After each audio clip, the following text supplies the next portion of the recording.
Hello बच्चों, आइए इस प्रश्न को पढ़ते हैं। नाभिकीय संलयन प्रक्रिया संपन्न होने के लिए आवश्यक ताप लगभग है। पहला ऑप्शन है 3 × 10 कहते 2 केल्विन, दूसरा ऑप्शन है 3 × 10 कहते 3 केल्विन, तीसरा ऑप्शन है 3 × 10 कहते 4 केल्विन, चौथा ऑप्शन है 3 × 10 कहते 6 केल्विन। आइए इस प्रश्न की मुख्य अवधारणा की चर्चा करें। तो नाभिकीय संलयन में होता यह है कि हमारे पास में दो नाभिक होते हैं, क्योंकि हर एक नाभिक के ऊपर धन आवेश होता है, तो उनको कुछ इस तरीके से बना लेते हैं धन से। इसको हम एक्स नाभिक नाम देते हैं, इसको वाई। तो दरअसल होता यह कि ये बहुत ही तीव्र गति से एक दूसरे की तरफ आ करके इतनी कम दूरी पे आ जाते हैं कि इनके बीच में नाभिकीय बल लगने लगता है। नाभिकीय बल जो होता है इस ब्रह्मांड का सबसे मजबूत बल है, लेकिन इसकी कमी यह है कि ये बहुत ही कम दूरी पर लगता है।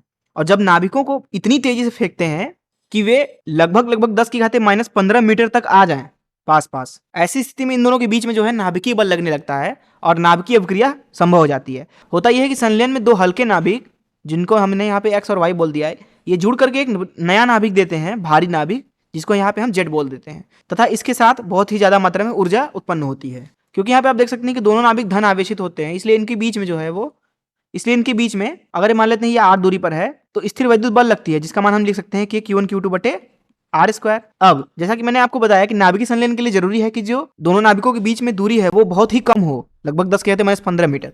अर्थात यहाँ पे जो आर का मान है वो बहुत ही कम है, जिसका मतलब है कि यहाँ पे स्थिर वैद्युत बल जो है वो बहुत ही ज्यादा है नाभिकों के बीच में।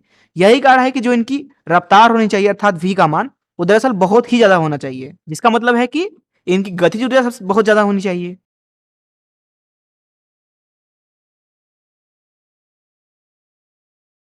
अगर हम गैसों के गतिज ऊर्जा को k से बोलें तो दरअसल ये जो गतिज ऊर्जा होती है वो तापमान के अनुक्रमानुपाती होती है। तो यहाँ पे जैसा कि मैंने आपको बताया कि गतिज ऊर्जा बहुत ज्यादा है, इसलिए यहाँ पे तापमान भी बहुत ज्यादा होता है। दरअसल नाभिकीय संलयन के लिए जो तापमान चाहिए होता है वो लगभग लगभग चाहिए होता है 10⁻6 केल्विन। इससे कम तापमान पर जो नाभिकीय संलयन प्रक्रिया है वो दरअसल संभव नहीं होती है। तो अगर आप पृथ्वी पे कहीं पे भी नाभिकीय संलयन कराना चाहते हैं तो आपको 10⁻6 केल्विन तापमान चाहिए। दरअसल हाइड्रोजन बम जो होते हैं उनमें नाभिकीय संलयन अभिक्रिया होती है, तो हाइड्रोजन बम को अगर हम पृथ्वी पर फोड़ना चाहते हैं तो 10⁻6 केल्विन तापमान चाहिए।